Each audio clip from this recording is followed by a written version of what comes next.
Simulan po natin dito sa elementary refrigerator. Nung araw po may elementary. Pero ngayon wala na kasi K-12 na eh. No? Ang akin pong pananaw dito sa K-12 na ito hindi maganda dahil umahaba po ang pag-aaral ng mga bata. At the same time, halos marami nang hindi nakapag-college dahil sa tagal. Dahil yung 2 taong natitira na ng junior at senior high, dapat sa TESDA na lamang. At madali naman silang mag-upgrade. After the college, pwede naman sila mag-master, pwede sila mag-PhD, doctorate, fellow, kung ano-ano pa. Anyway, ano lang po yun. Konting kwento lang. Dito na tayo sa HVAC Elementary Refrigerator. Yan. Nakikita nyo po, yung tangke, pag binuksan mo dahan-dahan, nagpapawis ang labas. No? Ibig sabihin, ina-absorb niya yung heat kaya siya lumalamig. Ngayon dito sa law of refrigeration, meron po tayong tinatawag na 5. Pero ang mahalaga po dito yung pang-4 o yung number 4. Sabi dito, metallic parts of the evaporating and condensing unit are metal which high heat conductivity like copper, brass, or aluminum. Bakit napakahalaga po nito? Sa inyong design, pag nag-size up ka, normally kasi ang ginagamit natin pins, aluminum. At saka yung mga coil na kundi brass o copper. But yung pin, minsan i-specify natin na hindi aluminum. Pag ganun po nangyari, yung of the shape na capacity niya o physical dimension, naka-size up lang po yan sa aluminum. Kaya dito marami nagkakamali. Yung size ng aluminum cooling coil, at the same time, size ng copper cooling coil, ma-under tonnage ka na. Kaya mas malaki po ang physical dimension o ng copper, brass, or stainless aluminum kumpara sa aluminum na ito po yung ginagamit sa mga bottling company. Kasi corrosive po yung environment. So yung number 4 po, napakahalaga nito. So sabi natin dito, refrigerant have certain properties, non-explosive, non-flammable, but nowadays meron na pong lumalabas na hindi na ganyan yung tinatawag natin R32. Ano pa itong mga refrigerant nito? Ang refrigerant kasi, yung kamukha ng dati, R11, 12, and 22. Ngayon, ipinagbawal na po yung refrigerant na yan, gawa daw ng fluorocarbon at nasisira yung ating ozone layer. But anyway, kung ang auto mo ay 1989 model, pagpunta mo sa LTO, tatanong sa iyo kung nag-convert ka na ng from R12 to R134A. Ngayon, sabihin mo nag-convert ka, hanapan ka na certificate. Pero ang tanong, nasaan na yung R12? Nung mag-convert po tayo R12, naging R134A, tapos 404. Nasaan na yung mga fluorocarbon refrigerant natin? Pinawalan lahat po sa langit, sa alapaap. Kaya yung sabi natin na kaya pinagbawal, nabubutas daw yung ozone layer, at pag nabutas daw, lulusot daw yung yung rays ng sunlight at magkakaroon ng global warming. So tinatawag nilang ito yung hole. But ang nangyari na magpawala po sila ng maraming refrigerant na fluorocarbon dahil wala nga sinabi paano mo siya i-contain o nakawala. Kaya nangyari yung hole, guwang na. Kaya tingnan nyo, i-search nyo sa internet, yun ang aking pananaw dito. Yan. Meron pa mga tinatawag dito, stable gas, lahat kung ano-ano. Okay, dito na tayo sa refrigeration system. Under refrigeration system, meron po tayong tinatawag na iba-ibang klase or classified in many ways.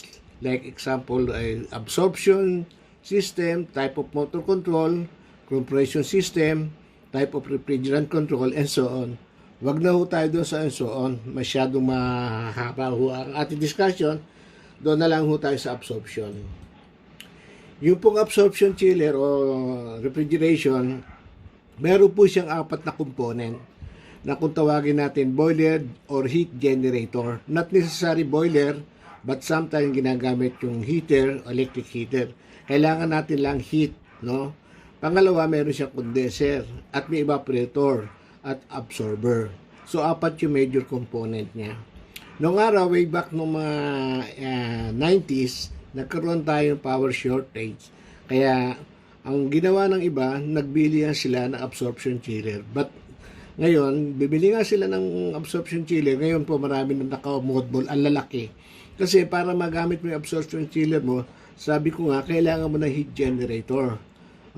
So, nagbibili pa rin sila ng boiler. So, pagbili mo ng boiler, siyempre, yun ang magagamit mo. So, another gatong.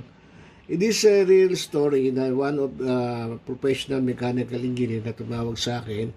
Nagtatanong siya, magkano daw ang cost ng isang absorption chiller? Sabi ko, bakit? Tinanong ko kung bakit absorption gagamitin niya. Kasi meron daw boiler. Kung may boiler, anong problema natin sa boiler? Sobra ba yung capacity? Hindi daw. Bakit ganon? Pag nag-boiler ka, meron ka pang chiller, ginagatukan mo yung boiler mo. So doble na yung gastos mo. Mahal kasi yung absorption chiller Tapos may boiler ka pa, mas mapapamahal ang gastos mo kaysa magkuryente ka na lang. Kaya dito, yung malalaking chiller, wala na po tayo ngayong absorption chiller na malalaki. Napakadalang na. Except kung ang power supply mo is 24/7, yung exhaust generator mo o sa muffler na meron kang excess heat, pwede mong i-utilize yan, magkaroon ka ng absorption chiller. Yun po, napakaganda. Kung tawagan natin ay economizer. So, isang paraan yon para collect mo yung not usable heat. Pero hindi ka dapat gumawa ng heat pamamagitan ng boiler o electric. Mas mapapamahal po tayo. Tingnan natin yung absorption chiller. Yan po. Yan yung pong absorption refrigerator, ganyan po ng araw. Meron lang siyang gasera na doon sa ibaba. Ayan. Yan, gasera lang po yan. Tapos ayan, wala yung kuryente. Nung araw po nakakita ako niyan, bata pa ako, mga 50 siguro at the age of 7 or 8 years old ako noon. Windang-windang na ho yung pintuan, pero yung yellow kakabaak na, mabagal yung lumamig. At least nakakapagpalamig. Ganito po ang refrigerator ng araw. Yan. Yan po malalaki absorption chiller. Ganyan po. Ang absorption chiller almost lifetime. Kasi halos walang moving component. Ito lang. Yung maliit na pump na siya po ang tatawag dito, nagse-circulate ng solution ng pump. Maliit lang yan. Kaya halos walang power consumption.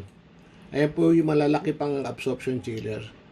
So, dito naman po sa motor control, marami pong meron po tayong tinatawag na hermetic. Ano ba yung hermetic? Ito po yung hermetic compressor, yung tawag dito, the motor is designed to operate in and out by cooled by the refrigerant gas being compressed. So sa madalit sabi, yung motor niya nandoon sa loob ng isang containment o isang shell. Yan po ang drawing ng hermetic. Nung araw po, ang hermetic, pag nasisira yung mga connecting rod, piston, flapper valve, bearing, lahat, nare-repair po yan. Even the overhaul ng gasket, nakakabili po niya sa roon dati sa ibang lista. At dalagarin niya, pag nasunog, napapariwind.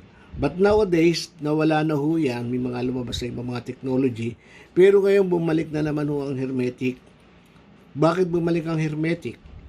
Dahil taas po ang hihiang niyan. Halos wala siyang losses Kasi nahandyan ang lahat Tapos suction ka dito, discharge ka doon. Kaya mostly, ngayon halos lahat ang compressor natin lumalabas, hermetic. Mapamalaking capacity, multi-stage chiller po ang lumalabas. Maraming hermetic compressor na nakakabit. Kaya lang doon sa tinatawag nating hermetic chiller, pakikita ho natin maya-maya ng konti.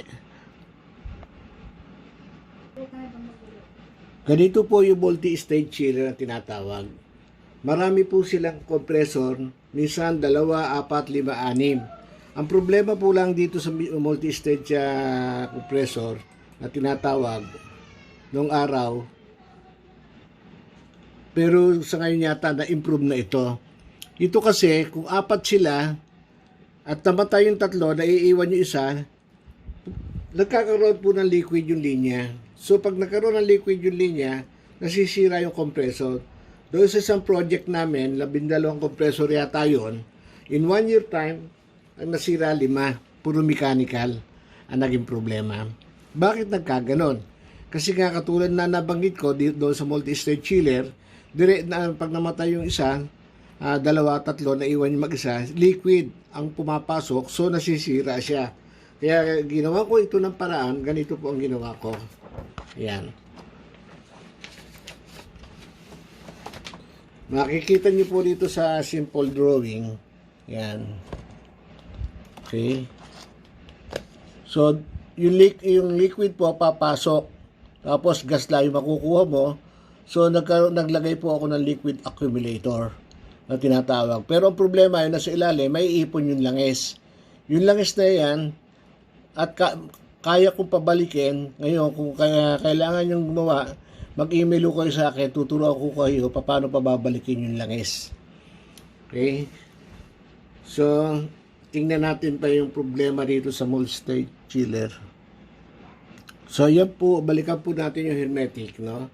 So, kadalasan ng problema dito kasi nangyayari, nandito lang po yung lubrication niya. So, ito, nasisira yung bearing dito. Kadalasan, nasisira yung bearing kasi nag-i-splash lang. Nag-i-splash lang siya. So, mostly, ang problema ng hermetic is more on mechanical. So, doon sa isang kliyente nga namin, sabi ko, ang recommendation ko, yung pinakita ko kanina, pero hindi sinunod kasi sabi nila, maboboid daw yung warranty. After 1 year ng warranty period, pinalitan naman nila yung mga nasira, ini-implement ng process yung aking recommendation. Ngayon, so far, so good. Sabi ko, yung pinakita ko sa inyong sketch kanina, yung langis may iipon sa baba. Ngayon, kung dumating pagkakataon na gagamit kayo ng liquid accumulator, sabihin nyo lang sa akin at tuturuan kayo paano natin pababalikin yung langis sa system. Okay? So, yan po yung hermetic. Ulitin ko, napakataas po ng napakababa ng power consumption pag hermetic. Kaya nauso po yung multi-stage chiller sa ngayon. Nung dati, ito po yung semi-hermetic naman. Yan yung semi-hermetic na tinatawag. Hermetic compressor also housed with motor in the same housing, but the casing is bolted type and can be repaired easily.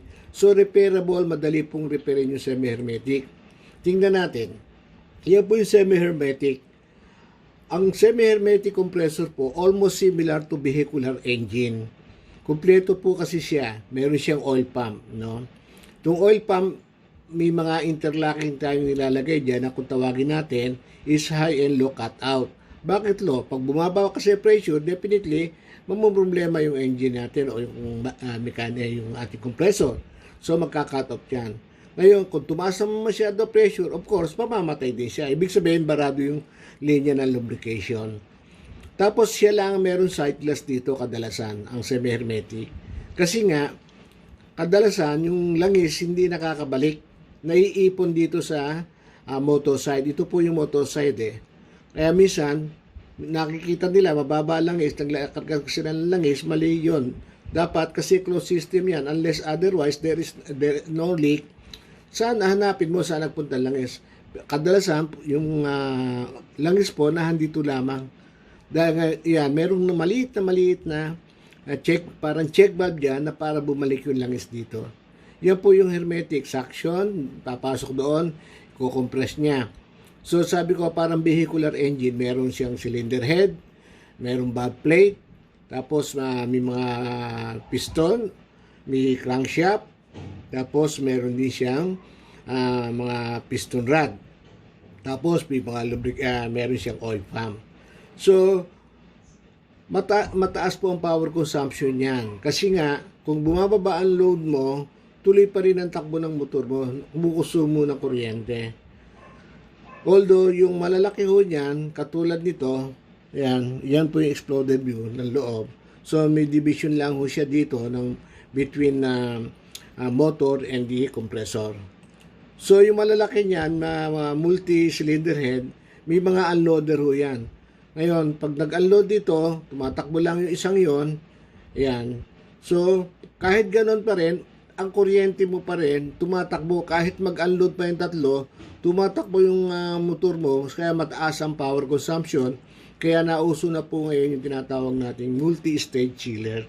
kasi namamatay na yung mismo yung motor at malaking natitipid sa kuryente.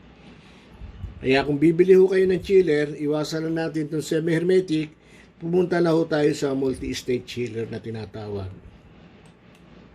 Ito naman pong open type. Obvious po itong open type dahil ang open type po naman, ayan, makita natin, normally ginagamit yan sa mga vehicular engine, sa mga car aircon, sa mga truck. So, meron siyang pulley rito. Minsan may separate engine sa malalaking truck, mga bus. Tapos, ang kadalasang problema naman yan, dito, yung shop seal niya, naglilik yung ating refrigerant or freon. Okay? So, napaliwanag na natin yung multi-state compressor kanina o chiller. Multi-chiller po, napakita ko litrato, dalawa, tatlo. Pero yung iba niya, marami siya talaga. Okay, dito na tayo sa compression. Sa compression, maraming klase. Okay, dito balikan natin yung compression. So maraming klase, mayroong rotary blade. Bilisan lang po natin ng konti. Yan, mga rotary blade. Yan, mga example ng rotary blade. Yan, rotary vane. So rotary vane naman. Yeah, rotary vane din po yan. Screw. Ito yung very popular sa atin, screw. Almost lahat tayo alam lang natin, screw compressor. Yan. Ganyan po yan. Nakukompress niya yung refrigerant.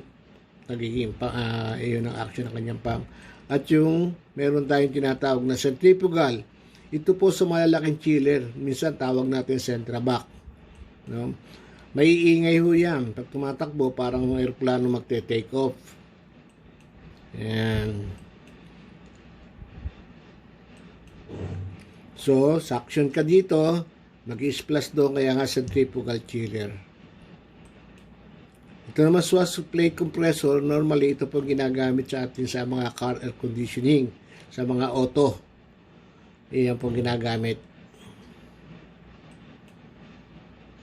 Ayan. Swash plate compressor. Dito na tayo sa refrigerant control. Sa refrigerant control po, meron tayong tinatawag na expansion valve. Automatic expansion valve, thermostatic expansion valve, thermoelectric expansion valve, low pressure side float valve, high pressure side float valve, and capillary. Wag na po tayo doon sa 4 and 5 dahil ginagamit ito sa absorption chiller. Napaliwanag na natin. Ay yung capillary naman, wag na rin natin i-take up. Ito naman sa mga dating mga refrigerator na hindi no frost, na madalag na rin po lumalabas. Mag-concentrate na lang po tayo dito sa tatlo. 1, 2, 3. But nowadays, yung 1 and 2, nape-phase out na rin kasi lumalabas na sa atin karamihan multi-stage chiller at ang ginagamit nila yung thermoelectric expansion valve. Nawawala na po yung thermostatic o mechanical expansion valve. So, sa mga lumang chiller, ating tingnan ito. Yung automatic expansion valve, yan po, yan. Set mo lang yan, imimeter niya na yung refrigerant, tatakbo na yan dyan. So, kung ano man ang setting mo, maglalaro-laro lang yan dyan ng konti, laro-laro lang yung pressure, tapos, ayun, nakukontrol mo na yung refrigerant flow based on your setting on the expansion valve or yung adjusting screw. Yan. Ibig sabihin, wala siyang feedback. Wala siyang feedback except yung internal pressure. Whereas, yan. Okay. Yun naman pangalawa, yung thermostatic, ito po, meron siyang feedback na. Dahil meron na siyang sensing valve na tinatawag, either liquid, gas, or cross-charge, or sa madali sabi, hybrid. No? And the second one is a thermoelectric that I will explain later on. So, meron tayong tinatawag na sensing valve, liquid charge, gas charge, or hybrid.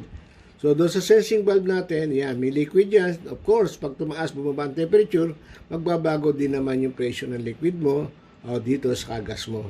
So, as simple as that. Dito na tayo sa thermoelectric expansion valve. Katulad na nabanggit ko, ito na ngayon ang very popular because of the multi-stage chiller na lumalabas sa atin. Tingnan natin. Dito sa thermostatic expansion valve, ang sensing niya is kung tawagin natin dito ay thermistor. In fact, this is not a thermistor. This is RTD. What is RTD? Resistant thermometer temperature detector. Resistant thermometer temperature detector. Sa instrumentation ko, lecture, i-detalye natin yung RTD saka yung tinatawag nating thermocouple, between thermocouple and RTD. Kasi po, kaya ko ina-emphasize ito na hindi thermistor, iba-iba po klase niyan. Kamukha ng tinatawag natin PT100. Yung PT100, ano ibig sabihin nun? 100 ohms at 0 degrees centigrade. Kunyari naman, sinabi niya nickel 80. O, pag sinabi nickel 80, ibig sabihin po, 80 ohms at 0 degrees centigrade. So, pag nasira po ito, hindi tayo pwede basta-basta magpapalit nito na sasabihin natin thermistor. So, meron pong specification yan kung anong klaseng RTD yan. Tapos, pag nagbabago-bago po yung temperature dyan, na-assess niya, nagbabago yung ohmic value niya. Pag nagbago yung ohmic value niya, meron po tayong circuitry para i-drive naman yung ating thermostatic expansion valve o expansion valve o parang solenoid valve. Yan. So, i-drive niya ngayon yan by electronic circuitry na ang nagsesense yung ating kung tawagin natin sa industry, thermistor, na actually that is RTD. Para siyang expansion valve kung tawagin. Nagbubukas, sumasara according to the temperature variation na dinedetect ng thermistor or RTD. Doon naman sa mechanical, meron po tayong equalizer na tinatawag. So, ngayon, tingnan natin dito. Ito pong dati ito, meron siyang feedback, may balancing valve, tinatawag na external equalizer. No? So, makikita mo dito, ito yung sinasabi natin application ng Latin heat kasi kinukompute yung superheat mo dito para maiposisyon mo ng tamang-tama para magtrabaho ng maganda yung expansion valve mo. Para maganda yung expansion mo at maganda, halos mataas ang efficiency, yung tawagin natin na efficiency nito. So, doon sa isang module ko, ito nakukompute natin yung distance na yan, nakukompute. At meron tayong mahabang presentation doon how to compute this particular distance. Pero nowadays, ang ginagawa sa industry, dahil ganyan nga siya, ini-slide, kinatsambahan na lang hanggang sa gumanda yung output mo. Pero, ang problema natin dito ngayon, tingnan nyo to, balikan natin yung thermostatic expansion valve. Itong thermostatic. Kung ito ay nagkamali na lagay, kasi iba-iba kasi yung condition natin dito sa ibang bansa. Kamukha sa Amerika, meron siyang 4 season, katulad nga, kaya ang adjustment niya dito, ang location niya, na iba ang adjustment niya rito kaysa sa atin. Iba kasi yung condition dito sa atin. Kaya normally ito, ginagalaw-galaw. Pero pag ginalaw mo to, ang mangyayari, magbubutas ka. Yun ang problema. Ganito po ang nangyari doon sa isang kliyente namin, kliyente ko, na nilipat ng transistor kung ilang beses, butas siya ng butas, in so doing, tapon siya ng tapon ng refrigerant. Although pinapump down niya, pero may tapon pa rin, kahit pa paano. So yung pump down po, nire-recover niya yung refrigerant, binapasok sa accumulator. Tawag natin ito, pinapump down. No? Kahit i-pump down mo pa rin yan, meron pa rin tumatapon na refrigerant. So, butas. Kaya yun po ang disadvantage itong thermostatic expansion valve. Unlike dito sa mechanical, yan, natsyatsambahan, trial and error kung saan mo siya ilolocate. Okay? Yan. Meron tayong tinatawag na special thermostatic expansion valve. Yan. Sa mga direct expansion na cooling coil, ibig sabihin, kung nasa AHU mo yan, hindi chilled water na tumatakbo mo mismo, yung refrigerant na. So, meron ka special expansion valve dyan, ganyan. So, kanya-kanyang takbo yan, bawat cooling coil. Parang kada row ng coil, kanya-kanyang takbo. Ito po yung tinatawag natin special thermostatic expansion valve. Yung capillary tube, wag na po natin kahabaan ng paliwanag, pero bibigyan ko sa inyo yung table na lamang. So, nandiyan yung table ng capillary tube. Tapos, meron din tayo tinatawag na special refrigeration. Kung ang ice cream o halo-halo, may special, nilalagyan ng ice cream, dito sa refrigeration, meron din siyempre special, di ba? So, ano ba yung special refrigeration? Ang una natin special refrigeration ngayon ay ito. Expandable refrigerant spray system. Ano ba expandable refrigerant system? Ito po yung ginagamit sa mga vehicular o nagtatransport natin ng mga pagkain or frozen food mula Maynila patungong Bicol. Okay? Ito na. Ayan. Expandable refrigerant spray system, sometimes called chemical cooling or open cycle cooling. It is used on trucks and other vehicle in the transport sector and storage of chill or processed product. Hindi po kasama dito yung PUI sa PUM. Chill and processed product lang po. In fact, disposable refrigeration system with refrigerant is strongly isolated space. Cooling being surrounded by pipe carrying boiling point of liquid nitrogen. So nitrogen ho pala ang ginagamit. Another way to cooling consists of spraying liquid into nitrogen directly into the space cooling. In any case, disposable refrigerant system in which the system ignores the refrigerant after he was gone. So disposable, nauubos. Paano kung mauubos siya? Tingnan natin niya, hindi spray kasi. So paano pag naubos ngayon siya? Dapat meron kang backup, kundi matutunaw yung ice cream mo. Diba? So, meron tayong backup na tinatawag. Ano yung backup natin nilalagay sa mga transport system? Sabi nila,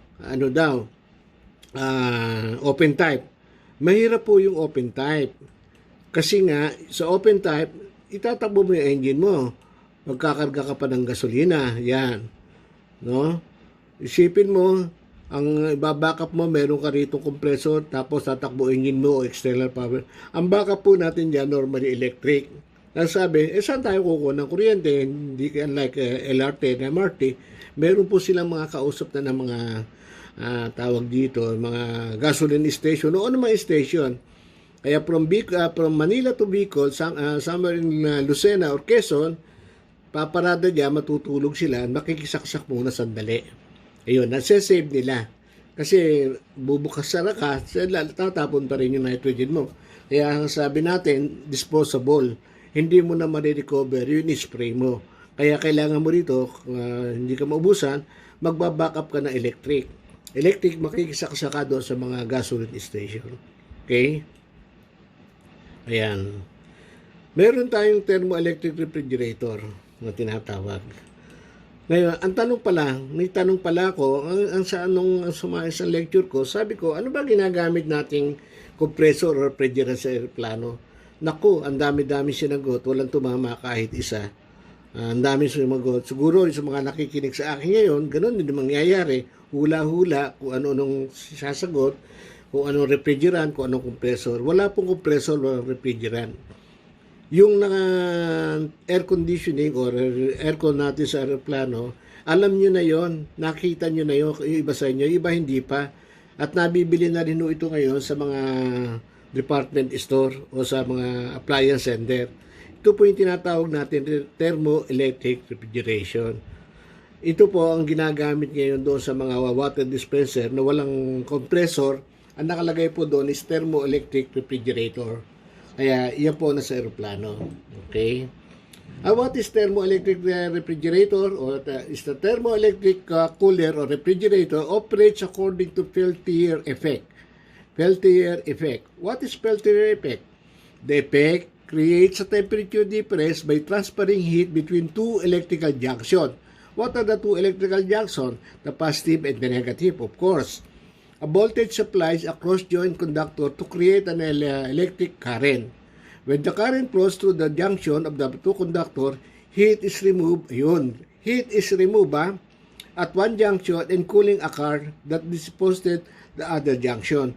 So, nire-remove niya yung heat, no? At then, at the other junction naman, cooling, syempre, lalamig na siya. Because heat is deposited to other junction. Tingnan natin, ito po yung electronic circuit niya. Andito po siya. Ito yung pinalalamig ko. Ito yung loob ng aeroplano. So, nandiyan siya. Ayan siya. Tingnan natin yung mas malaking drawing nito. Yan. Meron siya ditong, ito yung pong electrical junction. Ito yung hot side. Ito yung cold plate. Dito po nag-absorb ng heat para lumamig tong areang ito. So, meron tayong tinatawag, sabi ko, to electrical junction, positive and negative. Pero sa lockdown ngayon, ang tawag natin dyan, sinusunod yun, PNP. Siya po nagbabantay sa ating lockdown.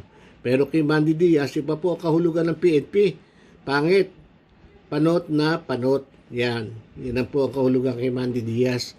Pero iyon po nagbabantay sa ating lockdown yung PNP. Pero dito sa electric, sa peltier effect natin sa thermoelectric refrigerator, PN lang. Wala nang P kasi PN lang. Positive, negative, positive, negative. Okay? So, ganyan po yan. Ayan. So, yun yung chip. Saan nakalagay yan? Maliliit po yan. Nakalagay yan doon sa tabi ng upuan mo. Ha? O, tingnan po natin isang movie, ha?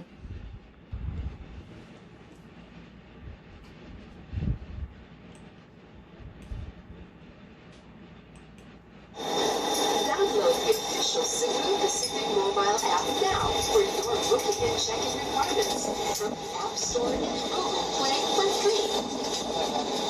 Welcome in. Cebu Pacific's Fun Cafe presents a wide array of savory light snacks and drinks fit for everyone's taste. We also offer hot meals which will surely fill you up. On your next international flight, be sure to pre-order at CebuPacificAir.com. Shop while you fly with Cebu Pacific's Fun Shop. Get your favorite Cebu Pacific merchandise and duty-free products from the convenience of your seat. Choose available on our international flights to and from Manila and Cebu. Okay. Ano napansin nyo? Ito, hindi ho ba? Hindi po binubuga yung lamig. Yan ay parang ulap na palutang-lutang paggalaw-galaw gawa ng inaabsorb niya po yung heat, no? Inaabsorb na yung heat. Hindi po yan binubuga. Kaya parang ganyan. So, tulad na banggit ko, nandito po yung mga chip niya sa tabi ng upuan. Kaya kung gusto mo lumamig, hindi po ito makukuha sa ina-adjust doon sa nasa dulo mo, no? Hindi po makukuha ang adjustment dito sa dito. Pinoposition mo lang. Kung gusto mo lumamig yan, kausapin mo yung stewardess, sabihin mo sa kanya, meron kang sakit o meron kang sinus at hindi ka komportable sa temperature, i-adjust na yan. At para lumakas yung power at lumamig ng gusto. Ano napansin nyo? Bakit ka ang mga eroplano pag galing na Manila, ang lamig nila? Halos mag-jacket ka. Dahil pag nasa Manila Terminal kasi, yung power supply niya na isasaksak niya sa external power. Kasi special po ang power dito sa aeroplano. Especially the frequency is about 600 cycle. Katulad nung aming ginawa doon sa Lufthansa Technic na hangar, napakahirap po ng electrical installation noon. Kasi nga, lahat ng ginamit doon is almost similar dapat yung kung anong power supply ng aeroplano para pag nagre-repair sila ng repair facilities po yung nakikita nyo Lufthansa Technic na nandoon sa International Airport sa MIA. So, hindi po yun hangar, kundi repair facilities po yun. Kung ano-ano mga aeroplano pumapasok doon. Ngayon, pati yung A300, pinakamalaki nakakapasok po doon. So, nakakasaksak sila ng external power sa airport. Kaya pagdating sa Bisaya, Mindanao, ganyan, sa yung maliliit na airport, especially pag matagal na yung aeroplano, hindi na malamig yung aircon. Lalamig lang siya pag tumatakbo na kasi nga tatakbo ang engine. Kasi hindi nila pwedeng patakbuhin yung engine just to cool the whole system. Sayang po yung gasolina. Okay? So yun po, kaya mapapaulitin ko, mapapansin nyo, bakit sa ibang terminal, sa ibang airport, hindi malamig pag-aalis na aeroplano. Tuloy po tayo sa special refrigeration.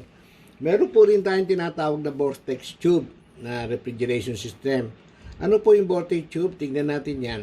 Ngayon, under the vortex tube principle, pag pinasukan po natin dito ng hangin, ayan, pinasukan mo ng hangin, tapos niregulate mo yung hangin, yung hot air lumalabas doon, lumalabas naman dito, yung hangin pinasok mo, malamig na. So, malamig na. Ito, hindi siya nag-absorb ng heat. So, nag-i-introduce siya ng cold air, no? Dito nagaganap yung refrigeration cycle mo. Kaya lumalabas mo na dito, cold air na. Ha? Exhaust ng cold air. Dito na nagkaroon ng refrigeration principle. Tapos yung hot air mo, doon lumalabas. Ngayon, Saan ba ginagamit yan?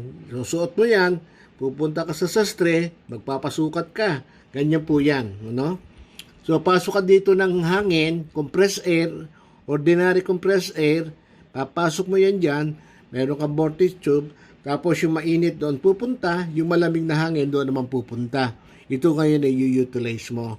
Kaya magpapasukat ka sa sastre ng ganyan, ayan, papasukat sa size mo, susuot mo ngayon yan, para siyang harness or PPE na nakaganyan, nakasukat sa iyo, yan ang labas mo. Saan ginagamit yan? Ginagamit yan kung gusto mo magtipid, sumakay sa mga bus na walang aircon, magsuot ka niyan para makatipid ka. Tapos sabihin mo makikisaksa ka doon sa pintuan. Kaya lang mukha kang tanga, ano. Nagbibiro lang po ako. But anyway, so ginagamit ho yan ng mga minero. Kasi sa minero, nasa ilalim sila ng lupa, mainit ho doon kasi eh. Habang lumalalim, painit ng painit ng painit. Kaya kailangan nilang magsuot ng ganyan. Dahil habang lumalalim, siyempre lumalapit ka na doon sa hell, ano? Mabuti kung matetenga ka doon sa purgatorio, eh medyo hindi pa yata mainit doon. Kaya tayo mga engineer, hindi tayo tatanggapin doon. Baka makita na tayo nakasuot ng ganyan, pababalikin tayo. Kaya kung ayaw mong pumunta doon, iyan na isuot mo. Ha? Iyan na isuot mo at hindi ka makakarating doon. So, nagbibiro lang po tayo. Okay? Yan. Ito yung pangako ko sa inyo. The table ng refrigeration temperature sa picture, sa cabinet, para matama yung inyong yung temperature na hindi masisira. Refrigeration temperature yung pinangako ko po sa inyo. Yan.